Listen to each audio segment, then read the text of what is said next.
బావా నమస్తే. నమస్తే నమస్తే. మీ అన్నది ఇది పద్ధతేనే ఆయే. అరే బావ దావత్లాగా అండ్లపడ్డాడు, మర్యాద చేస్తాము, మందు దాపుదామని లేనే లేదు. నువ్వు నా కొద్దిగా మీ వాళ్ళ దగ్గర మర్యాద లేదు, నేను విడాకులు ఇస్తా. అన్న నువ్వు బావగా అనిపిస్తే మర్యాద చేయలేవంట నన్ను తిడుతున్నాడు. నెల రోజుల తర్వాత అరే మా బావ వస్తుండు. ఆ రోజు మా బావకు మర్యాద చేయనందుకు మా చెల్లెల్ని మస్తు ఇట్టినంట. ఇవాళ మర్యాద చేస్తా మా బావకు. నమస్తే బావ. నమస్తే నమస్తే. బావ మందాపిస్తాడు బావ. ఏందే మీ అన్న కంటికి నేను ఎట్లా కనిపిస్తున్నా? దావత్లా కనిపించిండు. అందరు ముంగట మందు దాపుతా నడుపు బావా అంటున్నాడు. మీ కాందానికి నేను మందు తాగటం లెక్క కనిపిస్తున్నా? నువ్వు రోజు ఇంటికాడ మందు తాగితే తప్పులేదు కానీ మా అన్న మందు తాపుతా అంటే నీ ఇజ్జత్ పోయి నాది.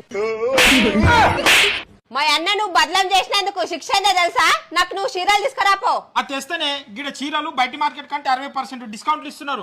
650 చీర 430కే ఇస్తున్నారు. ఇక ఇక్కడైతే 650 చీర 436కు, 1156 806కు, 2500 1266కి ఇస్తున్నారు. ఇక ఆషాఢం ఉన్నదని బయట మార్కెట్ కంటే 60% డిస్కౌంట్ ఇస్తున్నారు. ఇక్కడ శారీస్ డైలీ వేర్ నుంచి పార్టీ వేర్ వరకు దొరుకుతాయి. ఇక్కడ dresses, dress material, half saris, nighties, long frocks, bed sheets దొరుకుతాయి. మీరు ఇక్కడ ఒక్క పీస్ తీసుకున్నా కూడా హోల్సేల్ ప్రైస్ ఇస్తున్నారు. ఇక్కడ పట్టు శారీస్ మీద అప్ టు 60% వరకు డిస్కౌంట్ ఇస్తున్నారు. ఈ వీడియోని సేవ్ చేసుకుని మీ చుట్టాలకు దోస్తులకు అందరికీ షేర్ చేయండి. ఇట్లా షాప్ పేరు వచ్చి రామేశ్వరి సిల్క్స్. ఇదైతే అప్సిగూడలో హైమావతి అపార్ట్మెంట్స్ పక్కకే ఉన్నది. వాళ్ళ నంబర్ ఇక్కడ ఇస్తున్నా, కాంటాక్ట్ కండి. Thank you.